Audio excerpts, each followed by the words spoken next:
Right, as we continue, joining us now with reaction to all these scandals surrounding Hillary Clinton, the Democratic Party, including, Russian lies to impact an election. The author of this book is amazing, billionaire at the barricades, and I assume maybe I think the year's 2020, she'll be the host of a brand new Fox News show, the Ingraham Angle, which, wait a minute, you start Monday. Monday. Yeah, we're arranging the pencils. I know you're #1 on the New York bestseller listing, and I know you're doing great. Here's the problem. We're waiting. When do we get the Ingraham Angle? We're doing the angle on the pencils in my office across the hall. So we got the staplers. Just as soon as the stapler gets fixed, I'm coming on. You're going to be firing pencil darts at my head. Exactly. I don't, as if I don't have enough enemies. Thank you very much. We're good.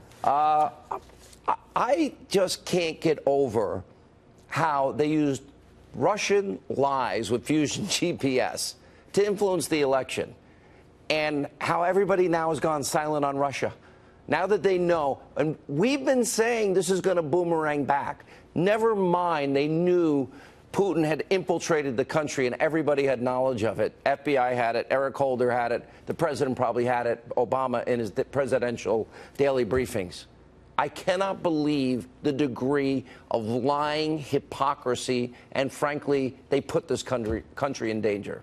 When you think about it, Sean, going back to the 90s, I had like a flashback of all the dirty politicking and the dirty campaigning and the use of private investigators the Clintons utilized back in the 90s. Remember the name Terry Lenzner? He was a guy who was like going through people's garbage. And this is what...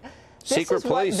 Yeah, this is what they do. This is what they've always done. And now they've taken it to an international intrigue degree involving the former Soviet Union. And when you have a Kremlin-written dossier that is compiled by the Christopher Steele fellow, and he puts it all together, but all the dirty, lurid, fake details are provided by Russia.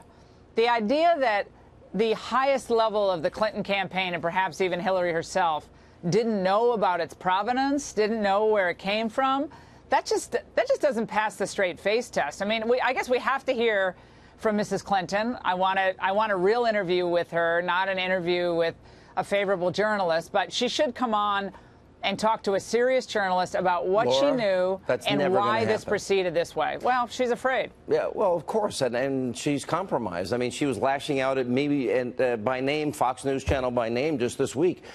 What about this uranium one? I want to get your take on uranium one. Under no circumstances would any smart person ever give Vladimir 20% of our uranium. Yeah. And then you look at, they knew he had Russian operatives in the country and that was their goal to corner the market, and they had an informant inside telling them about everything they're doing, bribery, kickbacks, extortion, all this. How could this possibly happen? Well, all of that you just said, Sean, and then add the fact that we have this Committee on Foreign Investments, the CFIUS board, which includes pretty much the entire cabinet of the Obama administration. Obviously, Hillary sits on it, and the Department of Justice, Secretary of State, they all sit on this committee. Now, you could poll, I'd bet 10 people right across the street at Union Station, the train station in Washington, who don't know anything about politics. But if you ask them, OK, we could approve or disapprove of Russia getting 20% of our uranium that could be used for nuclear weapons, nuclear power. Do you think that's a good idea? Now, I bet 10 out of 10, maybe 9 if you can consider a drunk guy on the street, probably say, yeah, give it to him. Well, probably one of them is going to be liberal Joe Scarborough. So, he doesn't have a brain. Under any circumstances. So, all right. So, but what you have here is they knew Vladimir Putin had infiltrated the country, had spies in the country, was doing illegal activities in the country, and on top of them never being smart enough not to do whatever, but they all approved it anyway. And then the money comes back. I don't understand. Like, I can usually at least understand liberal logic. There's nothing here that makes any sense except that they sold out the country, a massive appeasement mentality, and that they're corrupt. Well, it's corrupt to the core. It's perhaps other financial interests that we don't know about.